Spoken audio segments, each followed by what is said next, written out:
Hey guys, Dave here. Welcome to the Centurions Review, the punk rock band of wargame review institutions. This is Paratroop, 3 Great Airborne Assaults. I've already done reviews of Eben Amol and Crete. This one is on Red Devils. I'll go over the sequence of play here and what's on the map, and then we'll get into the setup. After we do the setup, we'll do a turn or two, and then Len and I will review the game. Alright, Red Devils itself, what it's about, it's a battalion-level simulation of the battle between the British 1st Airborne Division and the German formations around the Dutch town of Arnhem in September 1944. And if you haven't figured it out, that's in World War II. Let's go over the sequence of play real quick so you can understand what I'm doing as I do a couple turns. So it starts with the British movement phase. Obviously, you get the move. The British player, if he has airborne units coming in that turn, they attempt to parachute in. And when they parachute in, they will roll on this air landing table to see whether they're eliminated, disrupted, or they land successfully. We'll get into that in more detail. After the British movement phase, you have German disruption removal phase. Obviously, on the first turn, they're not going to have anything to undisrupt. And then you have the British combat phase where the British player does their combat. This is followed by the German player turn, where you have the German movement phase. And during that phase, they also bring in reinforcements. And there's a British disruption removal phase. As you see here on the map, the British get communication points each turn. It also says for each turn whose reinforcements come in. Like on this one, first turn British come in, on the second turn Germans come in.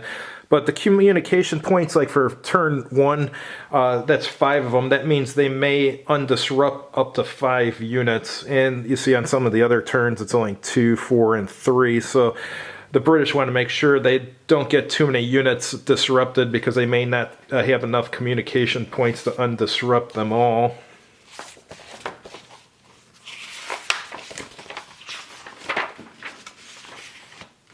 And after that, it's the German player's combat phase, and there's 10 turns to the game. Game is won with victory points, and as you see on the map here, there's these VP spaces with some of them have numbers on them telling you how many victory points you get for those. In addition to that, there's other ways to get victory points.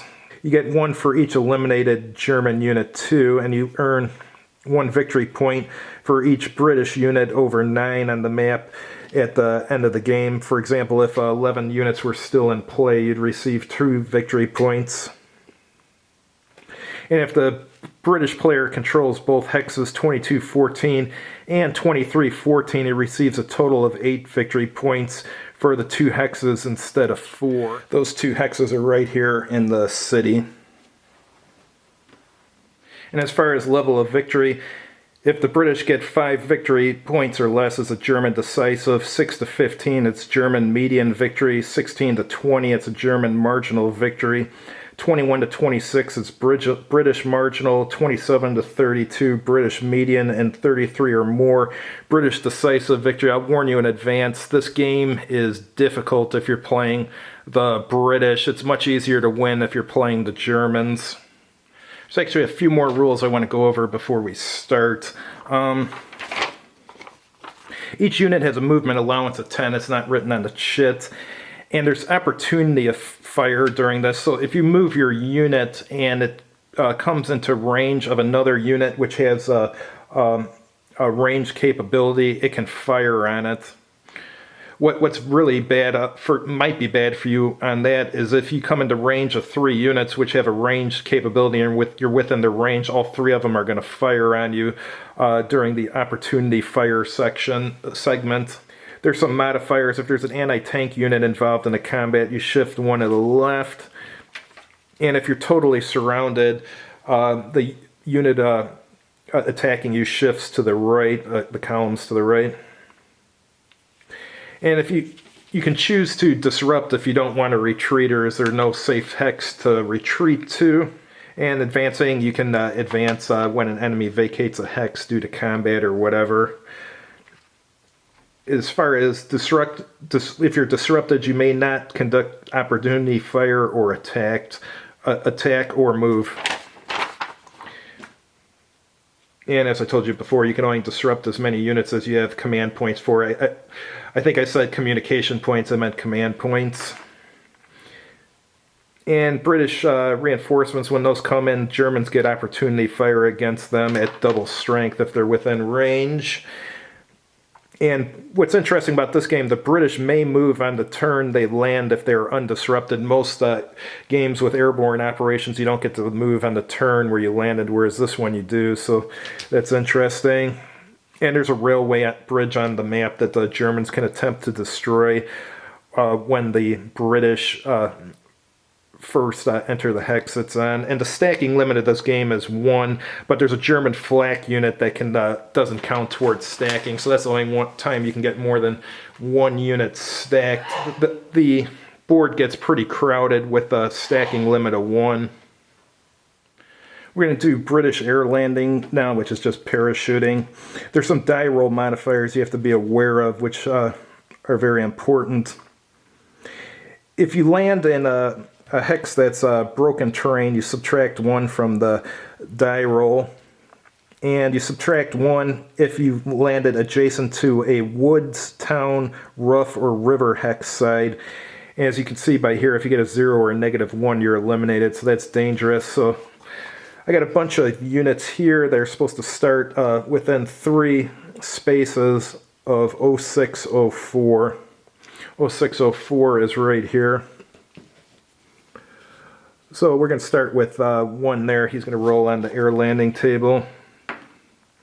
He rolls a 2, so he's disrupted, so he's flipped over. Let's try this one here. He's next to a rough hex, so he's going to get a subtraction from the table.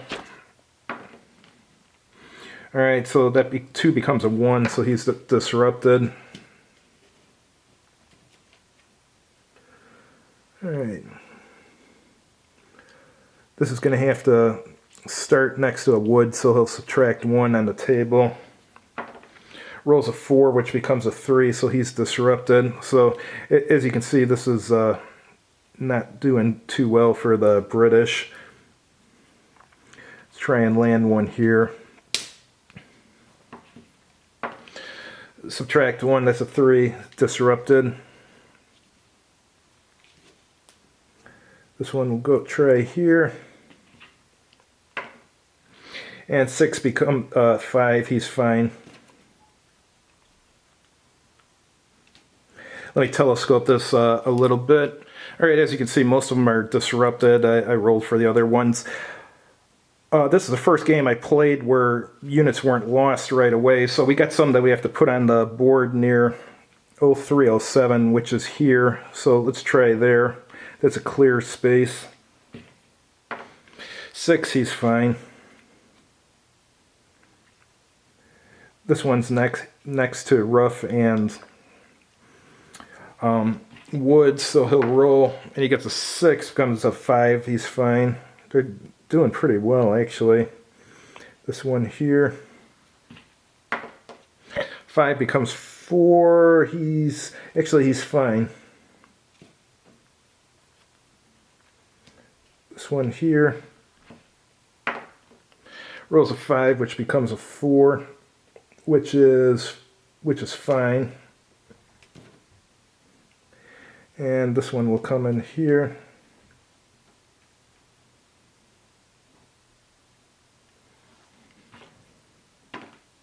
Gets a 1, which becomes a 0, so he's eliminated. And last one here, we'll try and jump in on the same space.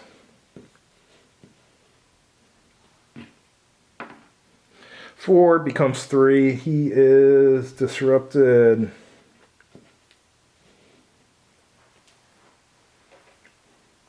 So now it's time for British movement. First one is going to move into here. Actually, he's going to swing around there and move to there. Second one will move there. This guy will move there. And this will move here. There's no opportunity fire because this guy doesn't have a ranged attack. This unit here is an airborne anti-tank unit, so since there's a anti-tank unit involved, there will be a shift one column to the left when the attack occurs. Let's see if anything else here is going to move.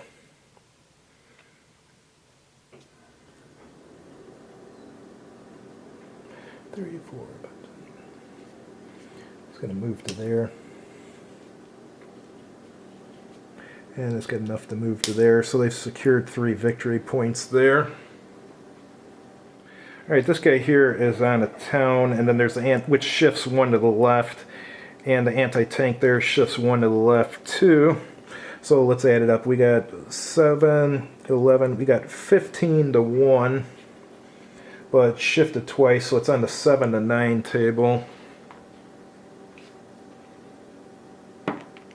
And we roll a 1. Yeah, defender eliminated. So he could move into that space if he wants to, but he's not going to.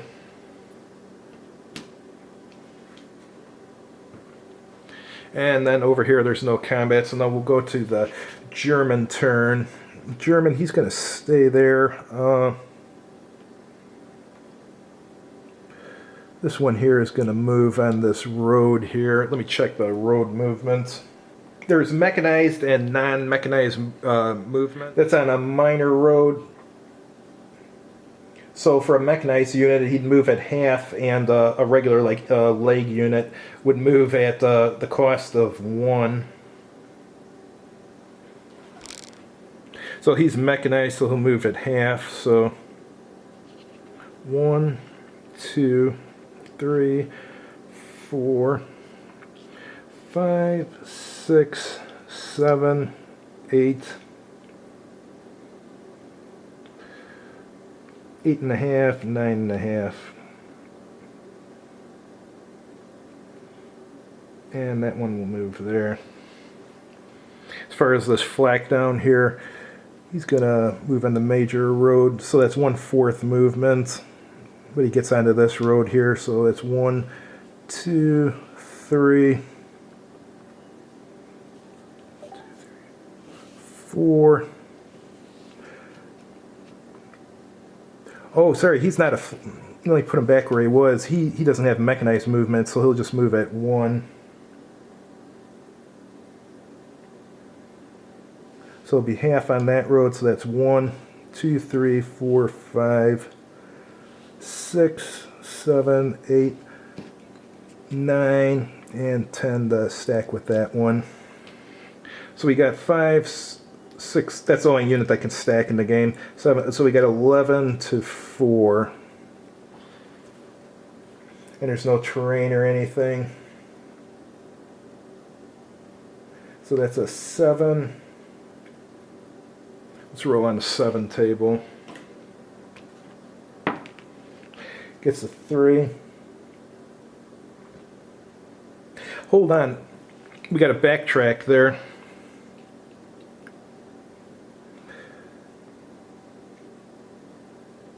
All 3 of these moved within range of this ranged unit. So the ranged unit will get to fire at each one. So we'll keep that 3 for later.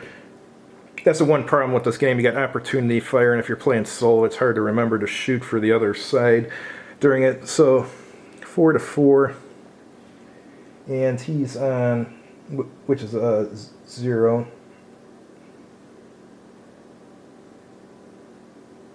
He's on a forest, so you shift 1 to the left, so it's the -1 table. On opportunity fire, if you get like an attacker eliminated, it doesn't count. So 3, nothing happens.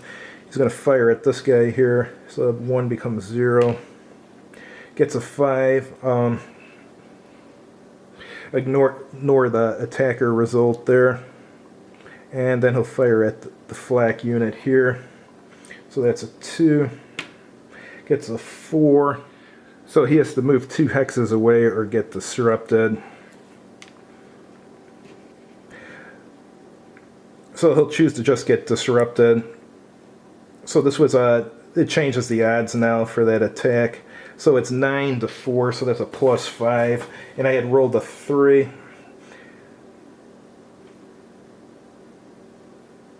So he has to run or get disrupted. Just going to disrupt him, I think. Alright, that shows you how the opportunity fire works. So let's go to turn 2. Turn 2, the reinforcements will be for the Germans, but the British go first. Let's go to sequence of play. We got their movement. Oh, we forgot the British disruption removal, actually. So 5 of them can undisrupt. That would have happened before their combat phase. So that will undisrupt. 2, 3,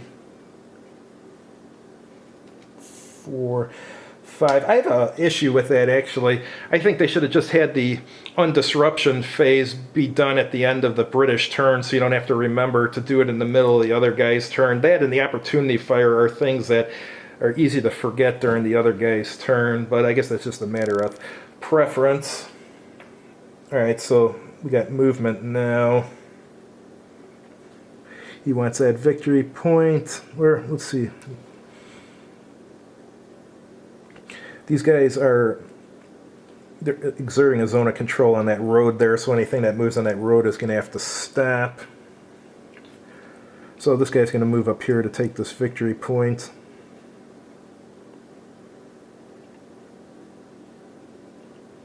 Let's go 1, 2, 3, 4, 5, 6, 7, 8. He has to stop there.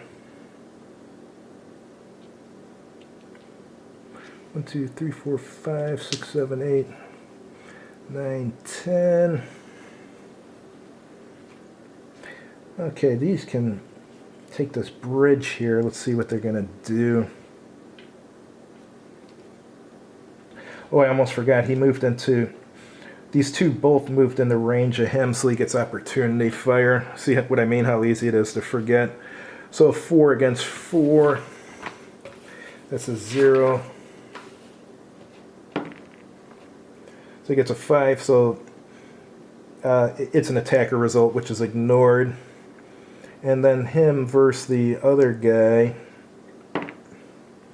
gets a 3. So it's +1 at 3. So this guy's got to either disrupt or fall back a few, so he's just going to disrupt.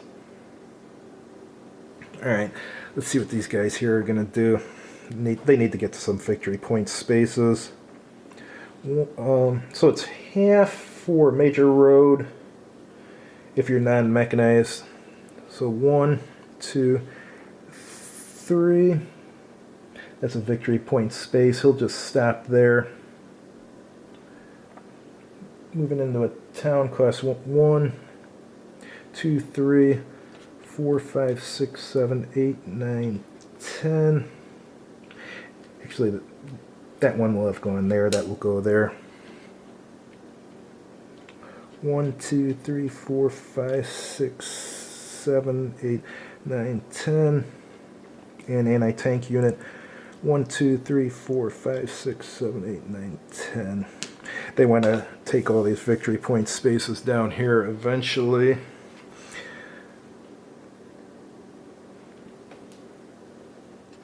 Alright, combat is, actually it's German disruption removal.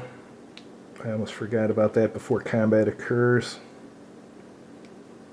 So they're disrupted, so they can't attack there, so there's actually no combat during that part of the turn. So now the Germans will reinforce. I'm just going to telescope this and move them onto the board. Actually, I won't, because when I move them on, they have to move before another one can use the same hex. So this one's going to move to here. This one comes on to 2911, which is right here. And he's mechanized, so he's going to move. That's 1, 2, 3, 4, 5, 6, so he gets to there. This comes in on the same space, so he'll just filter in right behind them. Same with that one. And that one would have had enough space to... Well, actually, it's just going to stand... They're all going to stay on the road, I think, just for this turn until I decide what to do with them.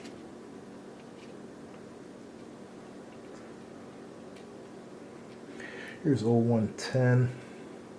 That one already entered there, so he'll move to...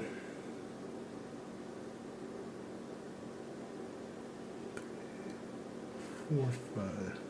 He'll move to there. This one will come in and go there. Yeah, there's for 0110. Yeah, here's one.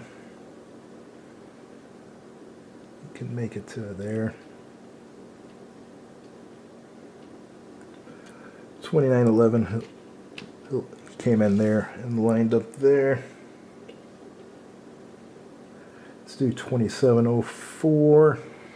Yeah, the reinforcements are slow moving in this game, so when you're playing solo, it really... I mean, it doesn't slow it down any more than a two-player game, but it seems like in a solo game, you feel like you're putting on reinforcements more than playing the game. 1, 2, 3. Oh, sorry, no, that doesn't have mechanized movement, so that's 1, 2, 3, 4, 5, 6, 7, 8, 9, 10. And these will filter in behind.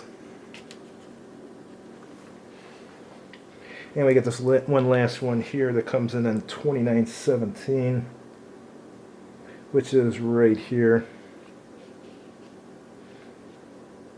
1, 2, 3, 4, 5, 6, 7, 8.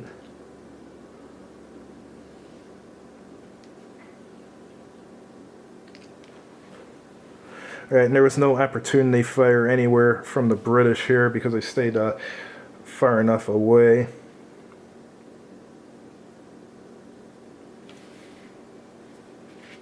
So after that, it's British can undisrupt some units, so obviously they only have 2 this turn. They can undisrupt with their command points, so it'll be those 2. Alright, so we're going to have some type of attack here. So it's going to be 5, 6, 7, 12 to 3, so that's a 9. And there's a shift to the left because of the woods. So that moves to the 4 to 6 table. And let's roll it up. Get a 6. Ugh, nothing happened. So that gives you the basics of the rules and how it's played. The only other thing is there's the Oosterbeek Railway Bridge, which is at 2214 and 2213. These two here, you can, if you blow this up, the victory point spaces are not available for the British. So to blow it up, you just wait till a British unit enters either of these hexes, and you roll, and on a 1 through 5, the bridge is destroyed. On a 6, it is not. So we're going to go to the review now with Len Nye. Thanks. Hey guys, Dave and Len here. We just played Paratroop Red Devils about the British paratroopers fighting near Arnhem. What'd you think of it, Len? Well, like in real life, it was a rough battle for the British. It is. Of course, I had the Germans, so it wasn't that bad. It seems like everything I liked about the Crete battle works against this one. It's too simplistic. It's there are some gripes about how the reinforcements come in. They give you supposed to enter on a certain numbered hexes, but then we have all these B letters, B's, A's, and things like that. And what should have been the reinforcement should have been marked with a letter, and you have a choice between which B, like the B reinforcements come in any of these ways. Because these are only like, about an hour or so apart, and each turn's about a day.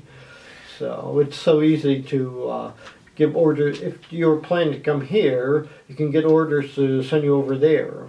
Yeah. What I thought the game was all right. But there was some stuff I didn't like about it. First thing I didn't like is there's a stacking limit of 1. Other than if you have a flak unit, you can stack a flak unit with another German unit. Other than that, it's a stacking limit of 1. So the board gets really crowded. And the other thing I didn't like is with the paratroops I had since I was playing the British, you're assigned basically drop zones or hexes that they come in on, and you have to start within 3 hexes of that. And when you're dropping in, if you're dropping next to I think it's a rough terrain hex, or if you're dropping next to a woods hex, then when you roll for a parachuting in, you're more likely to be eliminated. So on the first turn, I must have had 4 or 5 units eliminated because I used the dice that came with the game, and it seemed to only roll 1s. And I rolled 1s, and I was next to forest, which brings me down to a 0. So And eliminated. next to or on the forest? No. If you're next to it, then you get the -1 die roll modifier. Yeah, because this is Holland. There's hardly any forest. Yeah. Or yeah, I was wondering, what's all this rough terrain in Holland doing? What is it, like small hills or something? Mm-hmm. Or just a lot of forest, of course, what they call forests in Holland, we would probably call brush. Yeah, probably. I wish there was just a little bit of more flexibility in the drop zones. I get they're trying to do like historical and stuff, but I wish it's a micro game, so you only have 1 scenario. But if they were to have more scenarios, I'd like one where you have a little bit more flexibility on what drop zone you could choose. What was cool though with the drop zones is I think it was turn 6, your Polish units come in, and you're starting at this end of the board here for most of the game. That's where you drop in, and at turn 6 you can drop your Poles in, and I dropped them closer to Arnhem. But yeah, it felt like since everything was starting down here, he just blocked all the roads here, so I could not advance over here, and I wasn't able to take enough victory point spaces, and he did well in his attacks, and I was losing a lot of units, so I ended up with very few victory points. I had 8 victory points or something, which is a German median victory. In order for it to be even the lowest level of British victory, I think I would have had to 26 points or something like that, so I didn't even get close to getting any type of victory, so I got my ass kicked. Yeah, because I was about to say that seems to be historical, because I took probably too many losses because I attacked too aggressively. And what I remember is they were kicked out of Osterbeck. This was like a pocket over here. And at a certain point, they managed to evacuate them over the Rhine at night. So it's like historically, they didn't completely eliminate the British, but they essentially penned them in and rendered them ineffective to any attack. So probably that would have been like a medium victory. Yeah. So one thing I also like to point out is when they're playing this multiplayer was okay. I mean, the game's okay. Obviously, as you saw, there's some issues, but it's okay. But when playing it solo, I did not like it at all, and let me explain why. There are a lot of reinforcements this game, and on a lot of turns, you got both British and German reinforcements. So when playing it solo, putting the reinforcements on the map actually takes a while. So it felt like all I was doing during the solo game was putting down reinforcements and not really enjoying myself or trying to use some tactics or anything. It just felt like I was overwhelmed with just the nonstop reinforcements. However, when you play it multiplayer, half the time your opponent's putting the reinforcements on, so it was just more fun multiplayer. This is not a good. It's not. it could be played solo. Yeah, but it's not ideal. Yeah, you're going to want to play this 2-player. If you just play solo games and you don't have an opponent, I would skip this game because I don't think you would like it solo. Anything with the Arnhem is both sides have a very difficult time. And you have to put a lot of, whatever force you're commanding, whether it's the Allies or the Germans, you have to do a lot of work. Because the Germans get these reinforcements all piecemeal from all over the place. And they're all in different qualities. Some units have 1 strength point, others are real good panzer units. So you have to coordinate all this together. The British also have the problems, and they lose some in the landings. There's disruptions, and there's also defensive terrain, which means they can't counterattack. If the Germans set up a good defensive line, the British are stuck. But on the other hand, if the Germans are attacking, they're going to take losses.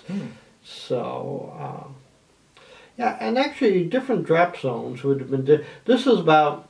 They picked this because this is probably about the clearest spot on this map. There was interest at the time of dropping right here, around here. Now you could tell this is obviously. Oh, that's just to the east of Arnhem? This is actually south of Arnhem. Oh, south of Arnhem, okay. Obviously, the terrain is terrible, and there's a flak battery there. And I tried, I think it was Airbridge Victory, I tried landing the troops there instead of up there. Took half casualties, but I walked in and set up, went into Arnhem and set up a nice defensive line. And I think actually, I probably would have won if I had more troops. A lot of them died in the landing.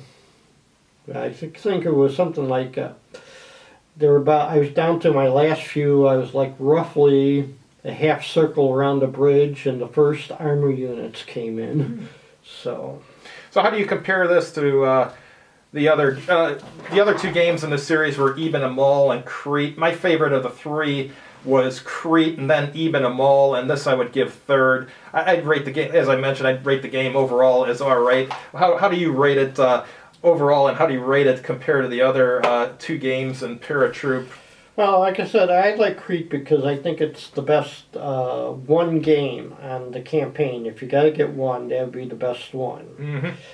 Mm-hmm. Email, how do you pronounce it? Ibn Amal, yeah, the glider one. Yeah, that one, it's a little harder to get started because it's a unique battle, so you have unique rules, and everything about it is unique. So I'm trying to think, one of these days I'm going to play that again, because I thought Germans took too many casualties. For some reason, they made it more competitive. So did you like Ibn Amal better than Red Devils, or? Yeah. Oh, you did? Oh, okay. Because this one, it's a hard one that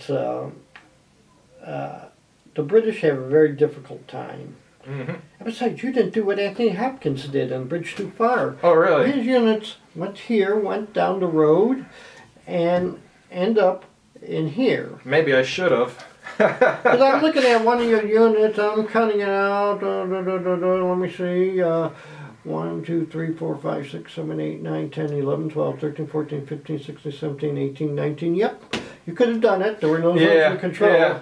Yeah, there's plenty of things I could have done better, but I'm sitting there the first turn. Oh crap! Is he going to do? Well, actually, he's portraying Colonel Jack Frost, and the bridge there is named nowadays the Jack Frost Bridge.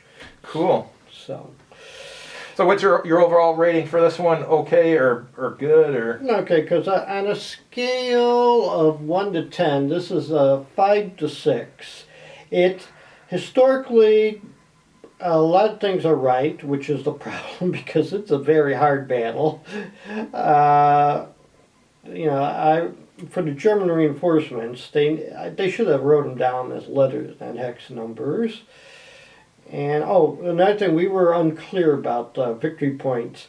Right. Yeah. The rules say in order to control for a victory point space, you either have to have a unit occupying it or a unit controlling it. I assumed what they meant by controlling it is it has to be in one of your units' zone of control, an uncontested zone of control. A lot of games, if you have a victory point space, if you're the last unit to have been there, you're still in control of it even after leaving, but it didn't say that for this game, so we assumed it didn't. So that's actually a big problem for the British. It's because on this part of the map here, as soon as you take these victory point spaces here, you have to leave some units behind to keep those in their zone of control, so you have less maneuver units then because you're having to use a lot for defending these victory point spaces. Well, yeah, I also had problems with Germans that starting around turn 6, I was withdrawing units and like 1 or 2 a turn and then I'm carefully placing them on the map. So, I put one here, okay, that covers 2 of them. I put another one here, that covers 2 of them. Another one here, that covers 2 of them. Mm-hmm. Yeah. And I had to waste one here. So, and Of course, you put the Polish paratroopers in a terrible spot. Turn 11, I would have cut their supply line. So, Yeah, that's true. Well, actually, you can't land in that space there because that space is a town. You can't land in a town space. yeah.